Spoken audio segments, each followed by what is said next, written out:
Phil, can you please start with opening remarks? Yeah, afternoon, guys. I think it's important at the start of the press conference, when in terms of my opening remarks, that we just probably revisit the last 2 or 3 days in terms of the happenings, because I really want to move on from it, and I want to nip it in the bud now in terms of sort of like my feelings and the dialogues that I've been having with the MLS and the referees. So ultimately, after the game on Saturday, obviously I said the things that I said. In the emotions of losing in a really important game, in terms of the feelings of the last 2 or 3 games, probably feeling a little bit hard done by a couple of decisions that didn't go our way, and ultimately used probably the wrong terminology to describe probably how I felt. I've been really supportive of referees since I came to the MLS. Since I became a manager, I've always wanted to be the type of manager that always tried to support ultimately a human being in trying to do the best job that he or she can do, and I think I've tried to do that. But ultimately on Saturday I praised the referee for the job that she did. I thought she was really good in the game, but ultimately I felt hard done by and tried to stick up for my team and the club, and I used the wrong word in terms of the word cheat, which should never be used, I don't think, towards officials or in games of football. So I've had really good dialogue with both the MLS and the pro referees in terms of the decisions, in terms of my behaviour, in terms of the word used, and in terms of sort of like the respect that's needed from both sides, from me to them, and obviously my assurance that this was just a one-off. But ultimately they understood. But ultimately we had some really good dialogue in terms of sort of like moving forward, relationships moving forward. And the work that's being done in this league. I think what we're trying to do in this football league, and I say we because I feel part of this league, is that we want to make it the best in the world, and that was the conversations that we've been having. How can we keep improving?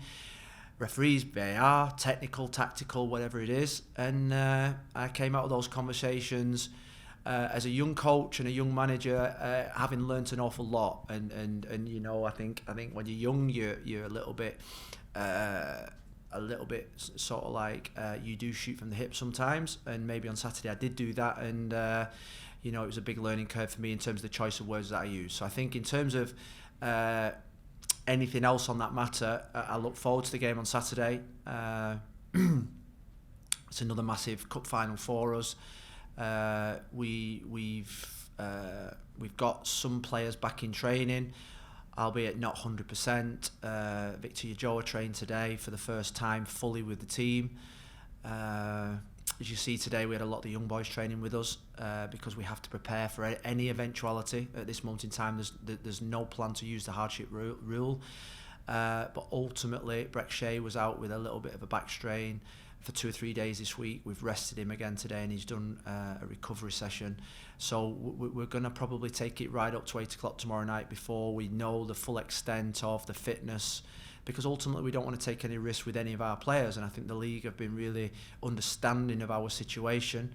And last week, Aimé Babika came in, did a fantastic job at centre back, and we've got other young players that are on standby just in case we need them. And we're going into a game against a team that I think's come back into form, against a team that's, looking at the game last night, it's got an incredible stadium. And when you move into a new stadium, I think there's always that period of settling in. And I think they've probably had that this year. But the stadium looks fantastic. They've got some of their players back from international duty, injuries that they didn't have when we played them here, when we beat them 3 or 4 weeks ago. So I expect to play a team that's better than what we did 2 or 3 weeks ago, even though they were fantastic against us that night as well. So, and they've won a couple of games, and they're fighting at the same in the same phase as us to try and qualify for the playoffs. In terms of other ones that I've missed, Christian McCoon is involved for Venezuela tonight at 8 o'clock in Chile. I think in terms of his route back to Columbus, he's going to pick up an awful lot of air miles and a lot of stoppages and a lot of Starbucks along the way. So we're going to have to assess that today, whether it's possible, whether it's physically possible to get him back to Columbus. And like I say, if he plays tonight, there's probably no chance of him being involved on Saturday because of the because of the 24 hours, 48 hours in between games and the 21 hours of travel. So that's where we're at in terms of maybe that's it. The press conference over, really. Yeah, I said everything. We'll get started with questions, and I believe Makun is going to get Dunkin' Donuts. Dunkin' Donuts, sorry. Thank you, Rafa. Dunkin' Donuts, he's going to stop at every Dunkin' Donuts. Have a Heineken then. That was a joke. He's not going to have a Heineken, I don't think. Okay, ready? Lauren. Ready. Crucial match this weekend. How is the team physically and mentally preparing for this away trip? Well, physically, we've had to protect the whole of the team this week. The training's been a little bit shorter, been sharper, but a bit shorter, because we are down to the bare bones, and we've got 3 games next week, 3 the week after. So you think these next 5 games, at this stage of the season, fitness is not an issue. If you're not fit now, you're never going to be fit. So it's ultimately it's about mental freshness, and the players suffered a lot on Saturday. Mentally, it hurt them a lot, because I think they knew the importance and size of the game in terms of where we wanted to get to.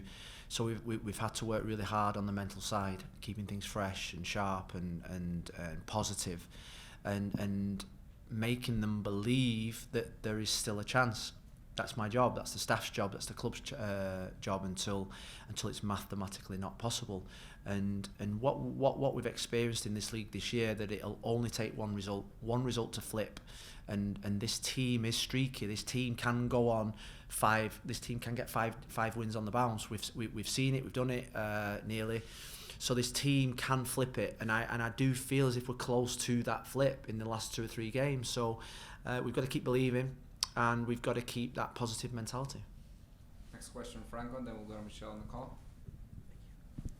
Hey Phil, if I could just ask you 2 quick ones. One on just Kieran and Nico. What's the latest on them? They weren't out there today either. And then just in terms of the attack, I know I don't want to sound like a broken record, but it is a storyline with this team, the lack of goals and the attack struggling.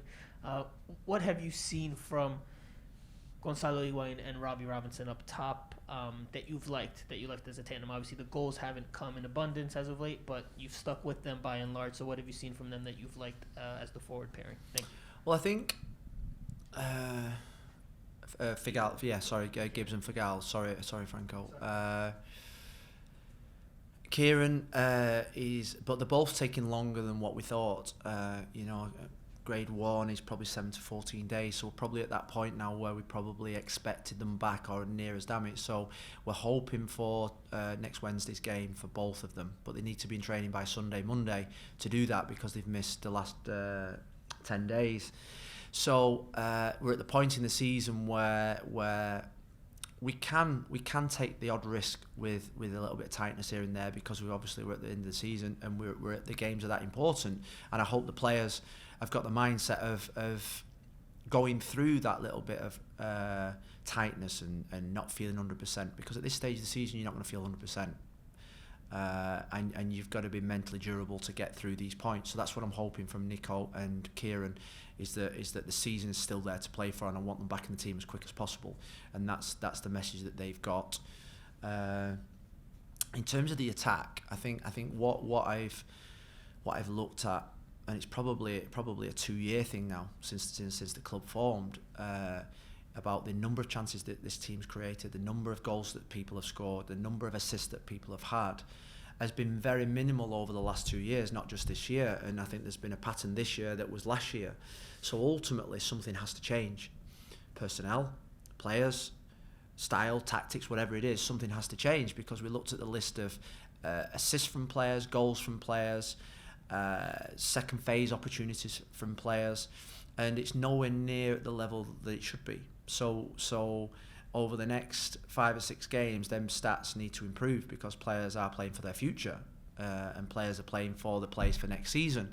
So and apart from Gonzalo, who is the standout, we need to support Gonzalo better. We need to make sure that his 10 goals and 7 or 8 assists or whatever it is, maybe less, a little bit, is doubled by somebody else, he's matched by somebody else, and then he's got near to by somebody else. And I look at the players around him and think, who's going to give us that best opportunity to score goals, and ultimately at this moment in time we need to score goals, and I see Robbie at this moment in time as the player at this moment in time that probably provides and creates the best opportunities against Portland, Atlanta, against Red Bulls. He found himself in positions to score, and we need goals in the team, not just from Gonzalo. Take Gonzalo's goals out of the team, this team would be bottom of the league by a long way. So we can't have one man just carrying the hopes of this whole football club. That's a big ask, even for somebody like Gonzalo Higuain. So I've been really disappointed with the return of key things that make attacking players. Because defenders get paid to defend. And that's why they get less than attackers, because attackers get paid to produce the best moments, the special moments, the moments that you can't give or teach. And ultimately this year, our attacking players haven't produced those moments. And what I would say on top of that, another layer is that when we have a corner or a wide free kick, the delivery has to be better. The attacking and belief of somebody to get in the box and want to score, because ultimately, when you're in a box, there is only one ball, and it's the player that attacks the ball or heads the ball is the player that wants to go and head it more than somebody else, and that's regardless of size or position. That's a desire to go and attack the ball, and I'd say that those are two or three main things that we've been working on this week, and the players are under no illusions that this has to change very fast, or else decisions have to be made. Next question, Michelle. Hi, Phil.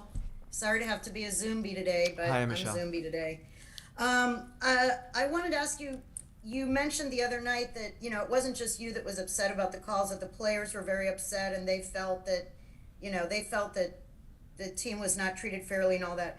I'm just wondering, have you spoken with the team since your meetings with the league, and, what have you shared with them, and do you feel like that topic is finished now with the players, that they're going to go into this next game feeling that from here on out, the last 6 games, everything with the refs is okay?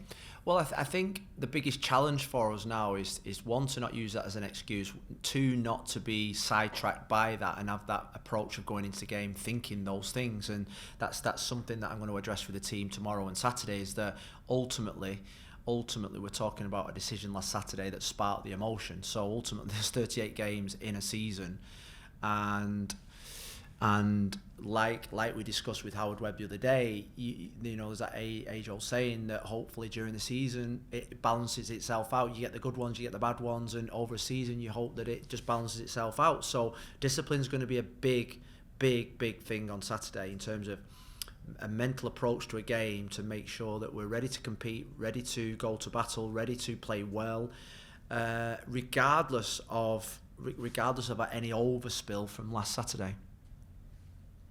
Just a quick follow-up. Do you worry that players will have that in their mind and play more timid or be afraid to be more aggressive because of all this, or no? No. I expect the best behaviour from my players, and I think they did behave under the circumstances last week. With the goal being disallowed, them being given, them being disallowed. I think that's a massive emotional turn in the space of 30 to 45 seconds. So, and I think under the circumstances, they behaved themselves really well, and I was really proud of the way that they behaved themselves. And at the end of the game, they didn't approach the referee. They were really in control of themselves, and I expect the same on Saturday. We'll do the last 2 questions, Dairon, and then finish with Chris on the call. Thank you, Rafa. Phil, how are you approaching this match against Columbus Crew, considering the fact that it's not the same Columbus Crew that you beat some weeks ago? Like, this Columbus Crew has gained some confidence. Yeah. They has gained some of their players too, that they were out for injuries. Yeah, they've got some of their best players back. They've got some victories that I think when we played them last time, they were coming off the back of maybe 60 feet, maybe, correct me if I'm wrong. And they had maybe 8 players out. Mensah couldn't play because I think he was in quarantine. So they've got all those players back now, and then they've won a few games. They've won a trophy. which breeds confidence and belief. And I think what we've seen this season, once you flip it, you can then start going on a real positive run. I know they lost the last game against Philadelphia, but ultimately, I think they're a team that have got better confidence now than what we played against them. They're a championship winning team. 12 months ago, less. They won a championship. They were the best team in the whole of the East and West Conference. So, with a championship winning coach who's won it before with another club, so we're not underestimating the size of the task. I like I said after that game, I thought we were fortunate probably to win the game against them. We rode our luck. They had a lot of control without really creating that many chances in that first game that we played against them. So we know it's going to be a tough game. We know that the arena we're going to go to is going to be really impressive. It's a good atmosphere there. I would say that Columbus is a place where it was the place where I managed my first ever game in management for the England women's team. So it's a place I'm excited to go back with a couple of my staff that are with me, because it brings back great memories. But the memories of the old stadium are now different than the memories in the new stadium. So looking forward to it. Last question, Chris.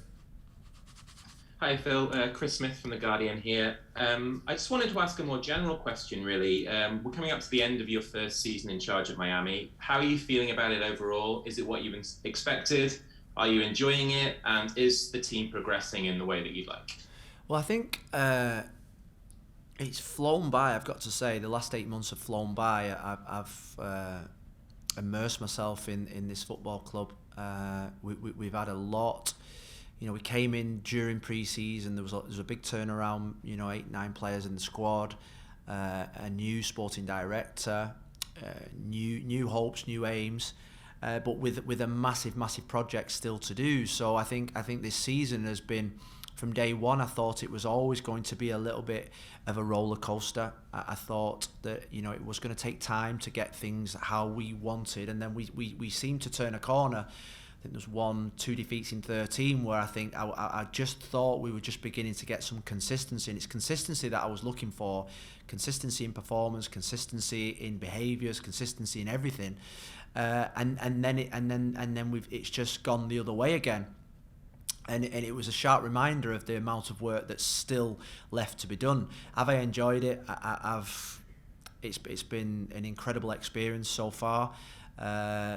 You learn so much. It's without doubt the toughest league in the world to win, and I'll say that again because of the equalness of every team in both conferences, with the budgets being the same apart from the DP budget. So ultimately, it is one of the hardest leagues to win, with the travel and the climates and everything that goes with it. But every away ground I've been to, there's been fantastic stadiums. Every coach I've been up against tactically have been really good. The players and the physicality of the league, the technical ability of the league has been really, really good. So yes, I'm enjoying it. Yes, I think we can still get better. Yes, I think there's still massive rooms for improvement.